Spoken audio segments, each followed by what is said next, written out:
नमस्कार मु सुब्रत आज एक नुआ रेसिपी रे मु आपण मानकु स्वागत करुछि। आज रेसिपी होछि पोटल कुर्मा। यह को एक मु भिन्न उपाय करबा पई चेष्टा करिछि।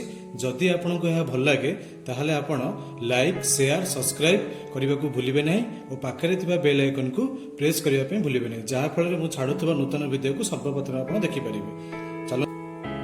चलन तो करबा आज रेसिपी। देखंतु एठारे मु हाफ केजी पोटल नहीं यह आम एक भिन्न उपाय आगे काटा। देखो मैं किपर काटुच। प्रथमे पोटल दुई मुंडी को दीपट मुंडी को काटी दिंतु। यापर यार उपर भाग को पोटल अधा पुणी यार पाख भागर पोटल अधा आ पोटल दुई पार्श्व टिके कटे एपर पार्श्व टे काटे पुणी एपर पार्श्व टे काटे एपर पार्श्व टे काटे। देखो आउ गोटे पोटल मुझे देखई दूसरी पोटल दुई ऊपर भाग को काटिदेवे एकर फल एकर फल काटी सारा एकर फल अधा पर्यंत काटे एकर फल अधा पर्यंत काटे यार साइड टिके टिके टिके काटिदेवे एपड़ एपड़ टिके काटिदेवे।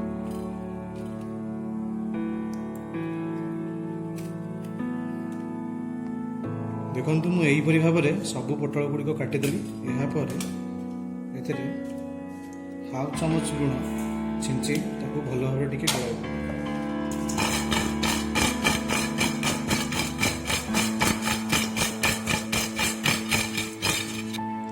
देखो पोटल छाड़ापी जी आवश्यक मुताबक रिफाइन तेल मुझे कड़े नहीं गरम कर देखो तेलटी गरम हो आसला।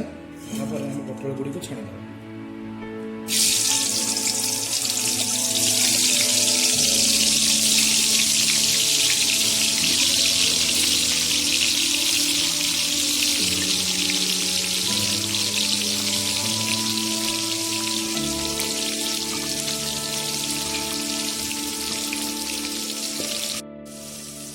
पोटल धीरे धीरे ब्राउन कलर होगा आरंभ कला।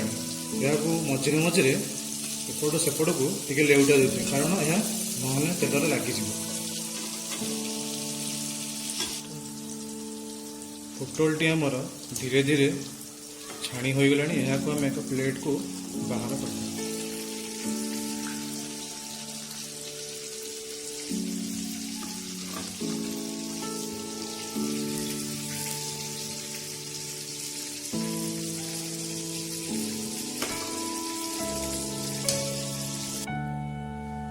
पोटल दी वर्तमान भल भाव में देखो पूरा छाणी हो गला। यापर यार आम मसला प्रस्तुत आम कर गैस टी ऑन करी कड़ाई को गरम कर देछि। यापर प्राय 4 चामच तेल कड़ाई पकाइब 4 ରୁ 5 चामच पकाइब।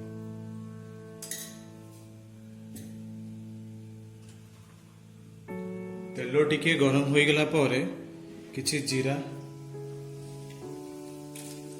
किछि तेजपत्र 2टी सुखिला लंका 1 इंच दालचीनी 2टी गुजराती और 2-4टी लवंग पकाई कड़ाई टिके भाजी दवा।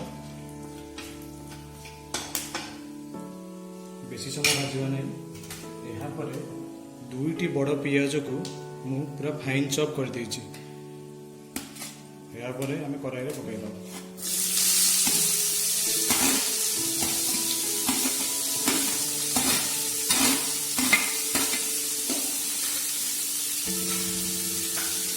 भल भाव में पियाज को भाजी दबा।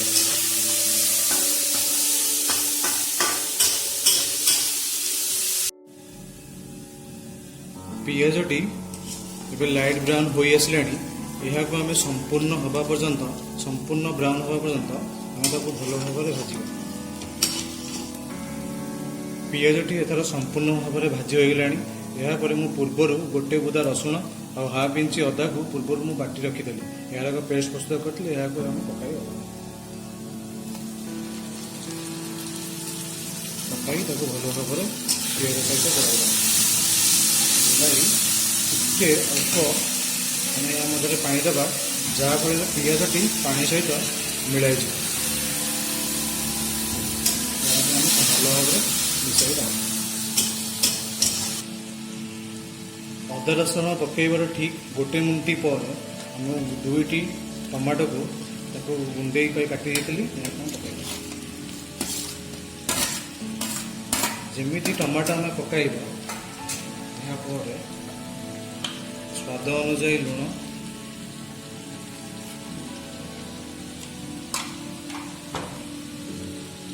ଗୋଟେ ଚାମଚ ହଳଦୀ ଗୁଣ୍ଡ, ହାଫ୍ ଚାମଚ ଲଙ୍କା ଗୁଣ୍ଡ, 2 ବଡ଼ ଚାମଚ କାଶ୍ମୀର ଲଙ୍କା ଗୁଣ୍ଡ,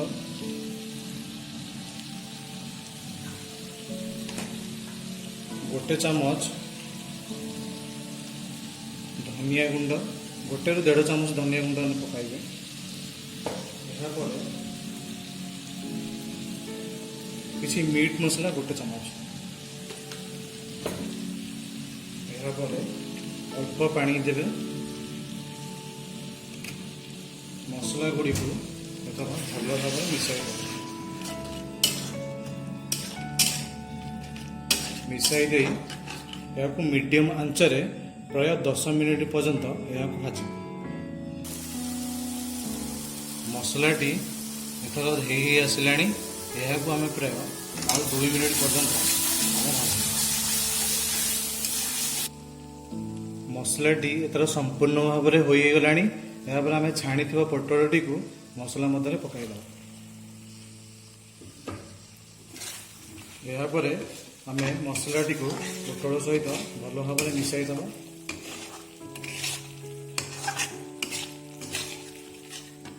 ଭଲ ଭାବରେ ମିଶାଇ ସାରିଲା ପରେ ମୁଁ ପୂର୍ବରୁ କାଜୁ ଆଉ ଚାରମଗଜର ଏକ ପେଷ୍ଟ ପ୍ରସ୍ତୁତ କରିଥିଲି, ପ୍ରାୟ 3 ଚାମଚ ଏହି ପେଷ୍ଟକୁ ଏଥିରେ ପକାଇବା। ପେଷ୍ଟଟିକୁ ପକାଇ ଭଲ ଭାବରେ ଗୋଳାଇବା।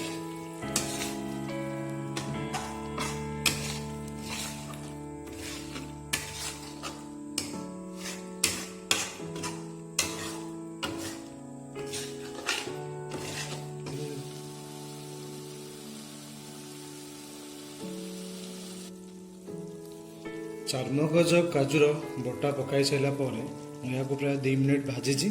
ଭାଜି ସାରିଲା ପରେ ଏହାପରେ ମୁଁ 1 ଗ୍ଲାସ୍ କ୍ଷୀର ରଖିଛି, ସେ କ୍ଷୀରଟିକୁ ସେଇ ପୋଟଳ ମଧ୍ୟରେ ପକାଇଦେବା।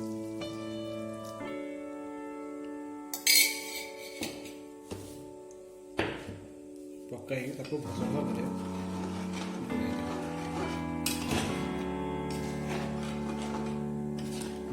ଗୋଳାଇ ପ୍ରାୟ 5 ମିନିଟ୍ ଏହାକୁ ଫୁଟିବା ପାଇଁ ଟିକେ ଛାଡ଼ିଦେବା। ପୋଟଳଟି ଏଥରକ ଧୀରେ ଧୀରେ ଫୁଟି ଆସିଲାଣି। ଏହା ବହଳିଆ ଗ୍ରେଭିରେ ପରିଣତ ହେଲାଣି। ଏହାପରେ ଆମେ ଏହାକୁ ଗ୍ୟାସ୍ ବନ୍ଦ କରିଦେବା। ଗ୍ୟାସ୍ ବନ୍ଦ କରି ଏହାକୁ ଏକ ପାତ୍ର ମଧ୍ୟକୁ କାଢ଼ିଦେବା। ଦେଖନ୍ତୁ, ଏଥର ପ୍ରସ୍ତୁତ ହୋଇଗଲା ପୋଟଳ କୁରୁମା। ଏହାକୁ ଆପଣ ଘରେ ପ୍ରସ୍ତୁତ କରନ୍ତୁ। କିପରି ଲାଗିଲା ଆପଣ କମେଣ୍ଟ ସେକ୍ସନରେ କମେଣ୍ଟ କରନ୍ତୁ। ରହୁଛି, ନମସ୍କାର।